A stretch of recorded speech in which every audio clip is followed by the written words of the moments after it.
What's up, everybody? My name is Nick. I'm Mike. We are the Brothers Murphy. We're going to be doing a little bit of tabletop tag. This was started by the Board Game Garden. Right. Jenna Rose, who's awesome. Absolutely. And Jenna Rose mentioned that like in other areas of the YouTube sphere, they did these things called tags, where there'd be some amount of questions or some sort of topic or something, and they would answer it, then they would tag other people and ask them to do the same. So you might have seen that like around a month ago, this going around on Board Games.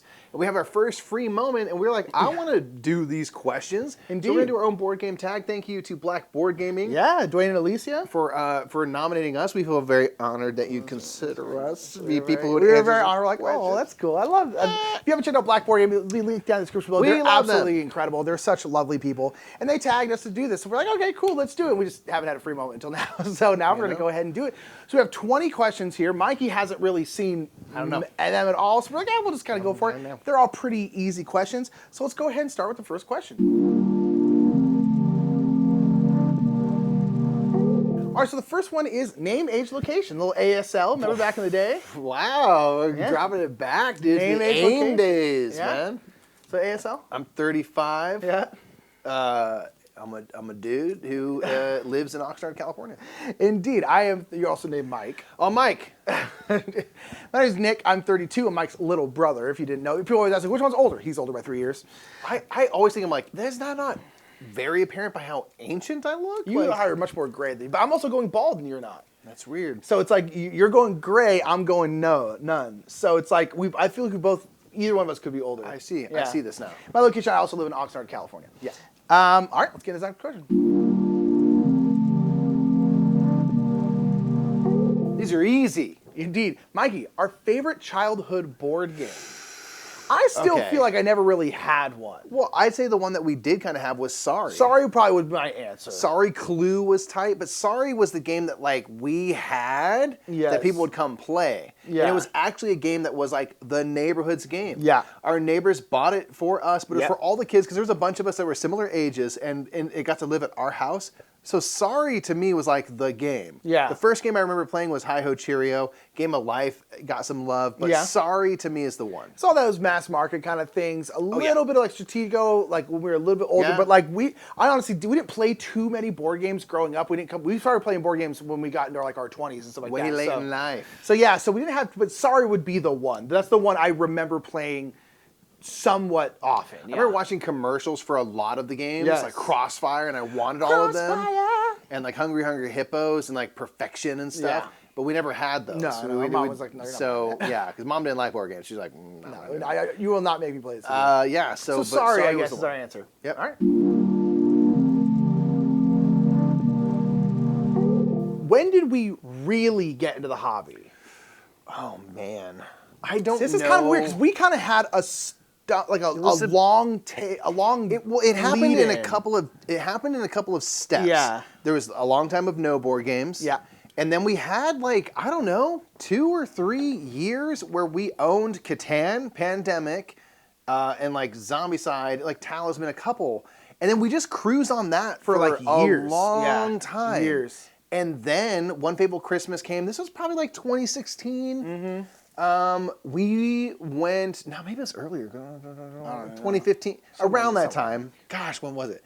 Around that time where like you were watching board game content. I still was completely unaware of Rahdo, the Dice Tower, and stuff like that. Rahdo was the in for you, and then that led to the Dice Tower, which was led to us being in this.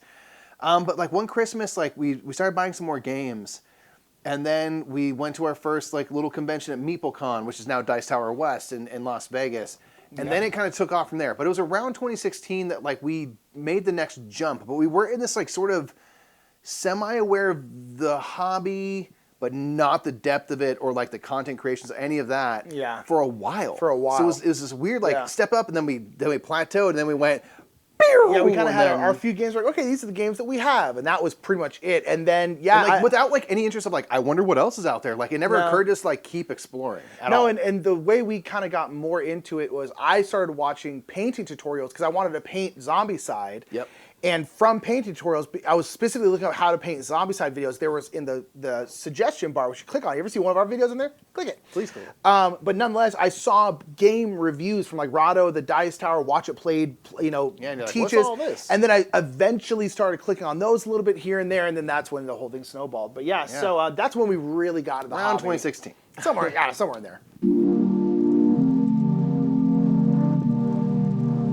What was the first game we purchased, and do we still have it? I would say yes, because the first game we purchased, I was like hobby games was Pandemic. Pandemic, and we absolutely have. We have our second version of it because we lost the original. We had that like the wooden cubes. Yeah. I like the new cubes better, but I do too. We had the wooden cubes and everything, and We then left it at a Denny's. Yeah, left it at Denny's because we would go to Denny's and play Pandemic because again, it was like one of the only games we had. Yeah. And we had like worn that copy out. I mean, the Yes. spines on the cards were shattered and stuff. Yeah. We'd worn that copy out, and we bought another copy of it with On the Brink because we knew we loved it, and we've worn that one out. Yeah, pretty much we as had well. to sleeve everything because the cards are just like this, just fold in half so jacked easily. up. Yeah, they're so screwed up. But Pandemic was it, and absolutely still that game. That is one of our never will go away games because I'm like, that's why we're here for sure. It's Pandemic, so. Absolutely. So still much we got like it. it so much we bought it twice. Boom. We don't have any of the other versions of it other than World of Warcraft version, which is weird. Well, we were given that one, to be fair. We didn't purchase Yeah, that but one. it's extra weird, right? I'm Yeah. like, why don't we have Iberia? We know we love it. It was hard to get for a while. Yeah, that's true. Yeah, I don't know. So yes, we do have our first game, Pandemic.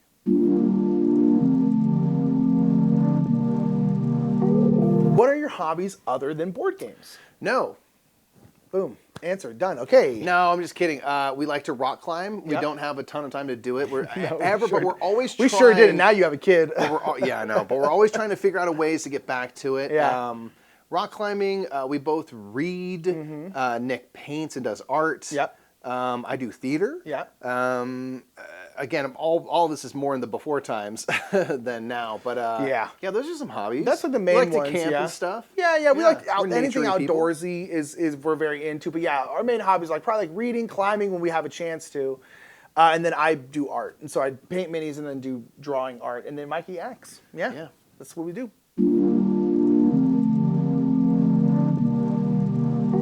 Your breakthrough game, and I believe that what this means is like content creation. Like, what was the game, content creation wise? This is how I've seen like Tim Chuan answered it in this way. Where it's like, what was your breakthrough game? Meaning, like, what made us content creators? I don't know. Like, what is? How do you interpret that? Like, what made us realize, or like, what video or whatever made us realize that this is what we wanted to do, or that we wanted to delve farther into this? So the answer to that question would be weirdly Justin Bieber's Backstage Pass. Probably my answer which is too. Always the kind of joke that we give, but it is a game that we still own and stuff because we started off doing content creation with no aspirations of making it a career because that isn't really much of a thing. Yeah, it was just for fun. But we started doing videos for the Dice Tower, and we were doing Board Game Breakfast, and everyone gets to have their own little segment on there. It's a great show. It has been on for a long time. It's still awesome. And we needed like an in, right? We needed like You had to have a segment. You had to have a segment. What's your take on what's your shtick?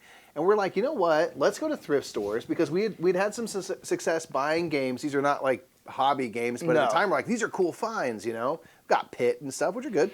Pit's great. And so we're like, let's go to thrift stores. Let's like look at games and do reviews on them as if they were like every other board game you'd get. And the first few we did were like very kind of like straightforward and normal. We're ourselves. We weren't trying to be silly or anything. And then Justin Bieber's Backstage Pass gotta be ridiculous. Allowed us to loosen up a little bit because we're like, this is such a ridiculous game. So we're like, this is insane and blah, blah, blah. And then the next video we made, we're like, well, now let's just lean in that direction more because it's really fun. And inadvertently, that led to us starting to do like little sketches for our stuff because we're creative people. We've always done things like this for our whole life.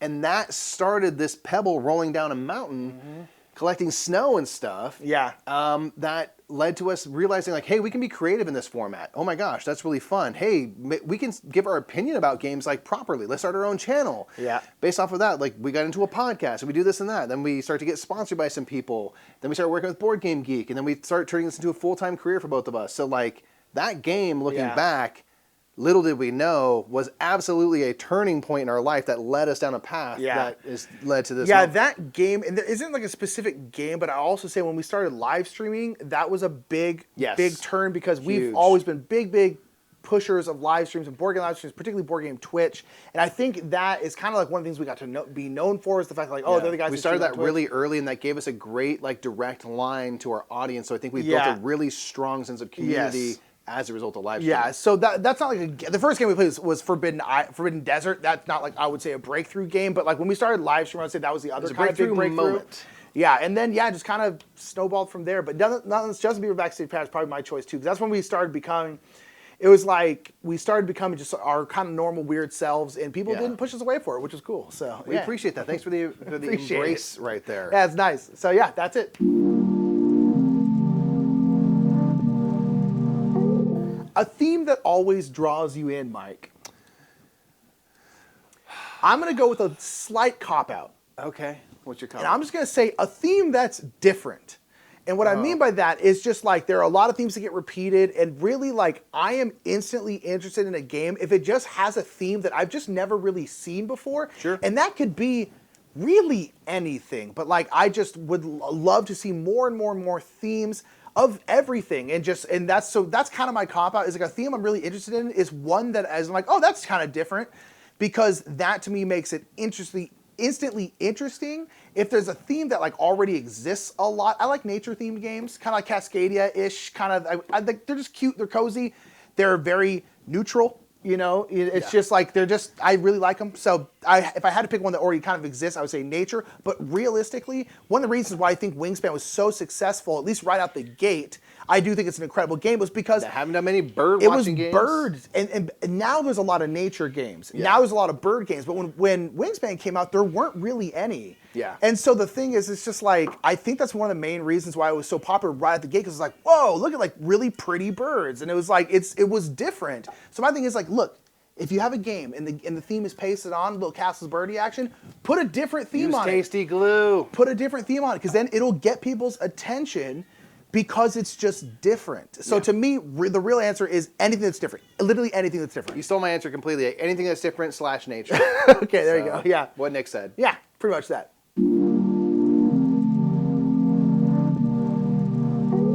Mikey, what's your favorite mechanism? Tile placement. There you go. It's number one. I don't know, man. I love all kinds of tile placement. I love worker placement. I love laying tiles down. There's so much you can do. You can stack them up. You can put them next to it stuff. You can have the new funky shapes.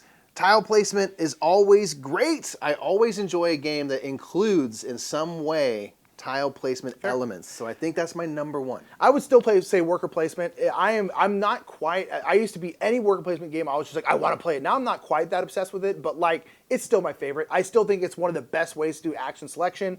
I love the prioritizing you have to do with worker placement, where you have to take this spot before someone else does, kind of thing. I think it's the best. I just honestly think it's the best. But yeah, I love worker placement. They're both so great. Especially put them together. Real talk. That's like a feast for Odin. Some real talk.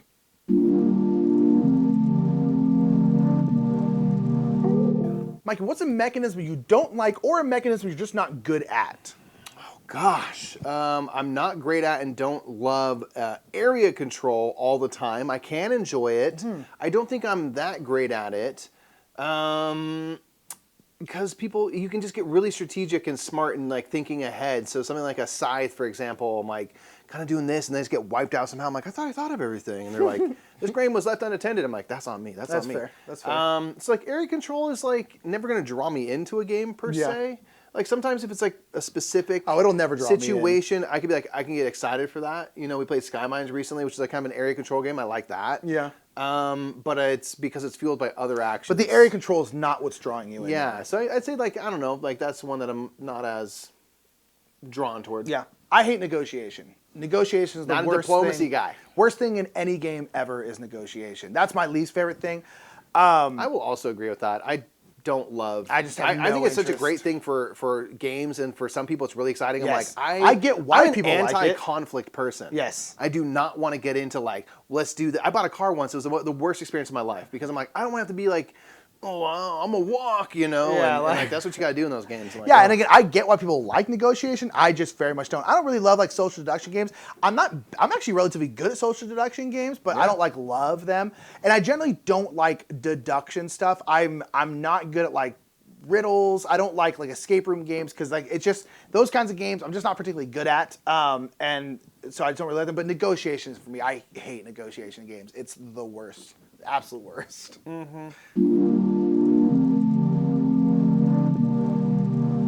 What's the newest game in our collection, and have we played it? I mean, we literally just got Bard Sung like 20 minutes ago, but I'm going to say that one doesn't count. That's not fair, because we didn't know that was going to be on our door. Did you say Moonrakers?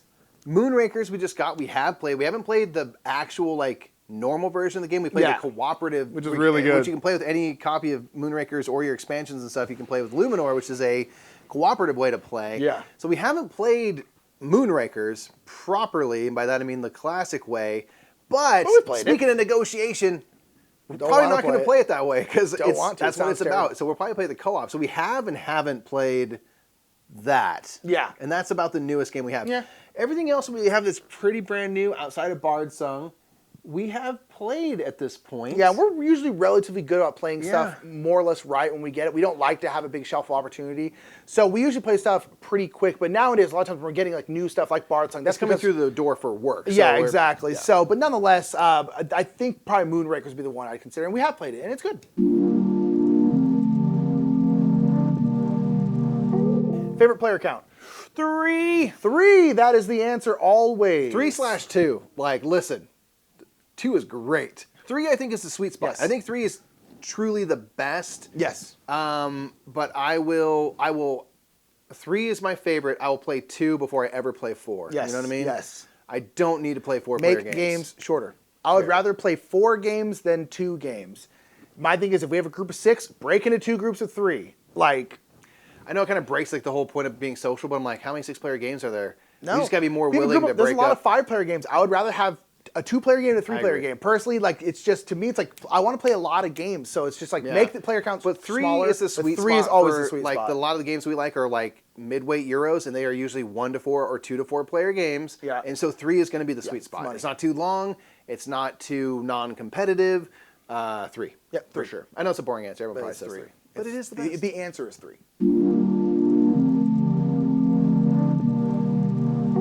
What is your board game pet peeve?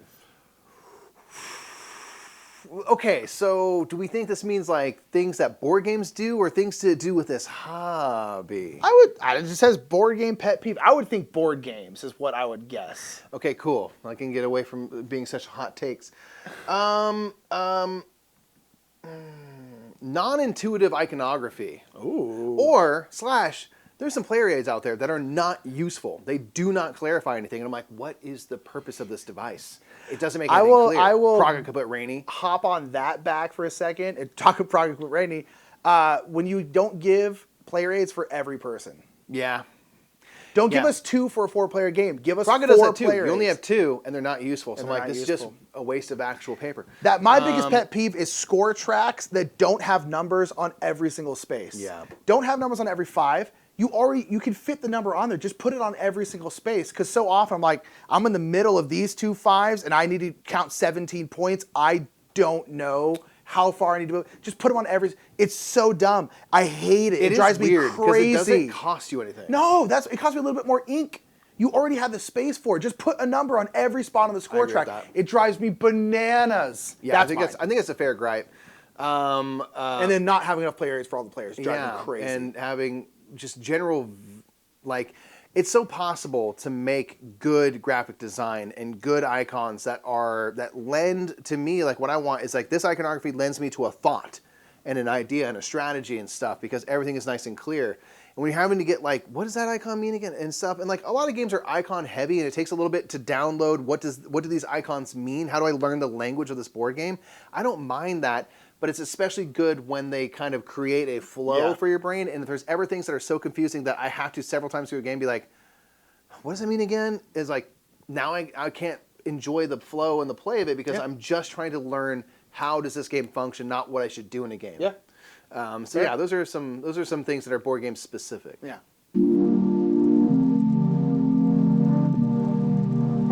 What player color do you use most often?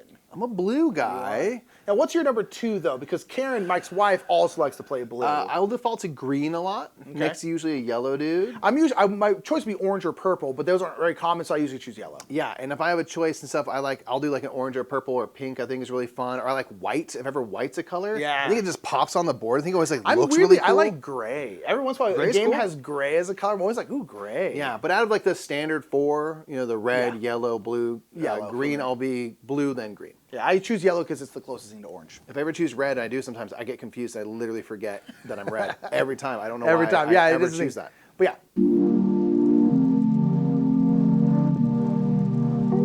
Read the rule book or watch a how to play video. Read the rule book. Read the rule book. I cannot learn from videos. I can't learn anything from a video. I love a rule book video as a supplementary, supplemental thing. I can learn from watching a video, but I got to be in the book. I got to be in the book. I have to read it. I have to read it or have someone teach it to me. Follow-up question to that. What? Rule book out of context or rule book with stuff set out on a table? Preferably rule book with stuff set on the table. I don't generally have the time stuff. or the space for that, or I'm too lazy to set the game up. Generally, preferably that. But I've read so many rule books over our years of doing this that I usually am fine just going straight out of the rule book. But I will always have it out if I can. Agreed. And when I was like learning Burns, I was like, okay, I got to set this whole thing up and do the whole thing. But our brains do well, I think, both of us with like reading. Yes, and, I need to have in my hands reading it or have someone teach me. A video literally does nothing for me. It just I can't learn anything from it. I can, but it'll take a lot longer. Yeah. So rule books always.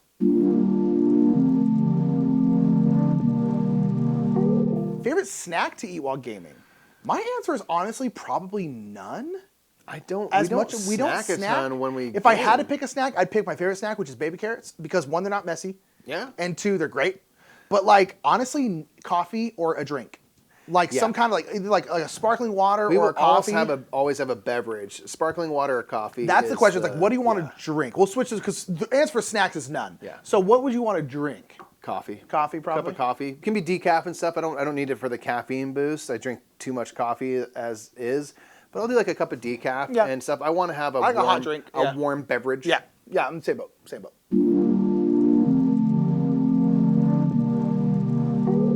Have you ever been to a board game convention? If so, which ones?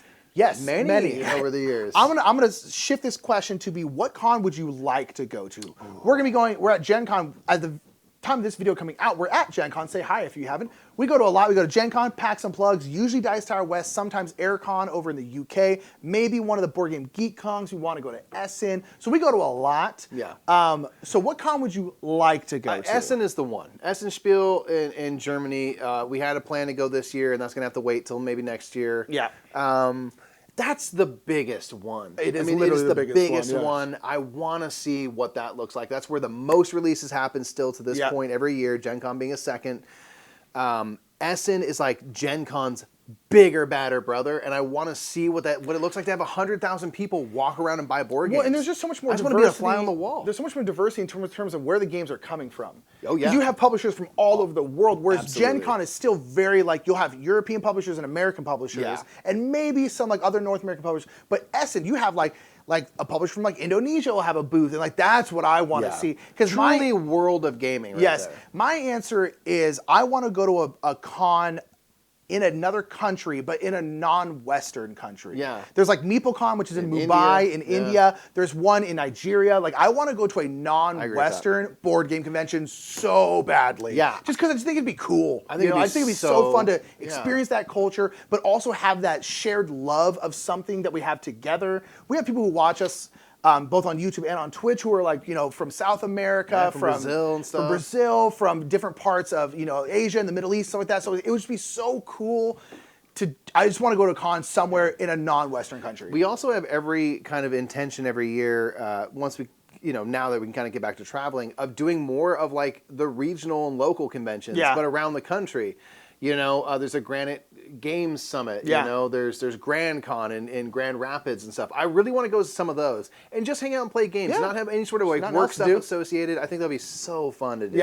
And much easier to reach than Mumbai. Although Mumbai, that's goals. It's very cool. It would be very cool. But so that's the answer.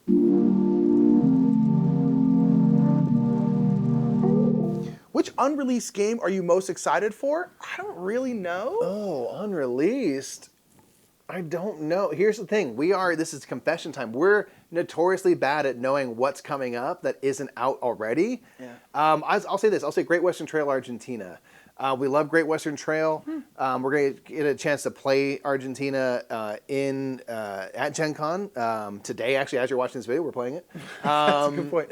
Yeah. So that's one that I'm really excited for, and that's based off of the excitement and love of Great Western Trail, to be fair. Something that isn't released that's maybe been announced. There's a Point City, which is sort of a not a follow-up, but a similarly accessible Yeah. game to like Point Salad, but like an engine building game. I'm super excited for that. We love Point Salad.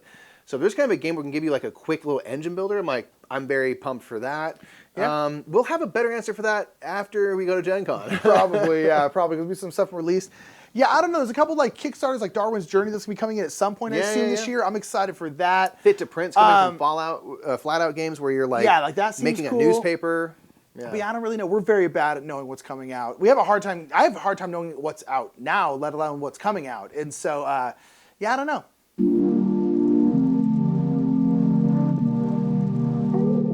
What is your favorite thing about the board game hobby? The people.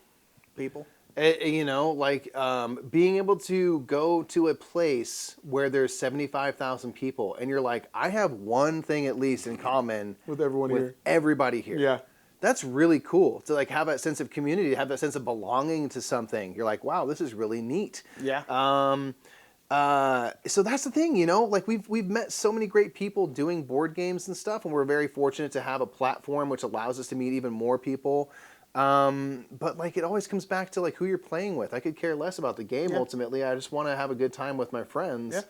Yeah. So that, and then seeing just so much creativity constantly from people, you know, and how many artists and stuff have to come together. And that means designers, the artists themselves and stuff. It's, I don't, you know. Yeah. I'd probably say, I mean, people is the answer, honestly, but like my favorite thing is probably discovery. The discovery of board games, reading a rule book, hearing about a game that you get excited for, playing a game for the first time, that discovery, seeing a mechanism or a combination of mechanisms together you've just never seen before. Like as Mike said, the constant awe of being like, wow, someone just thought of this, you know, like it's just the discovery is my favorite thing.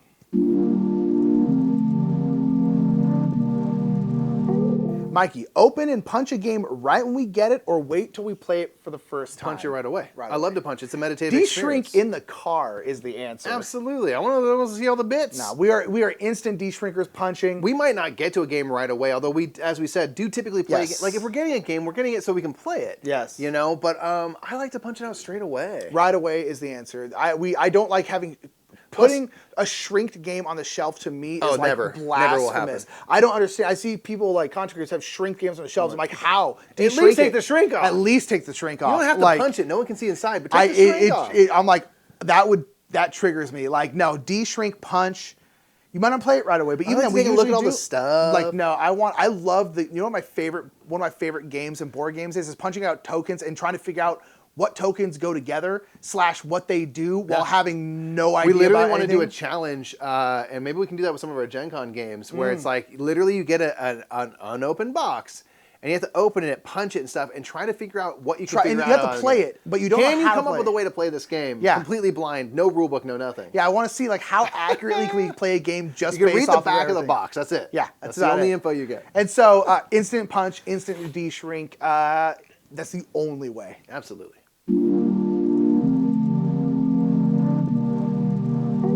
On the last question here, question 20 is, who else would we like to see to do this tabletop tag? Easy. I'd love to see Paula do this. I would love to see the whole Watch It Played crew. Do it. Like I would love to see I would love to see a big round table with like, you know, Monique and Naveen, Chaz, Matthew. all together. That's what I'm saying. Like I would love to see awesome. the whole Watch It Played crew do it.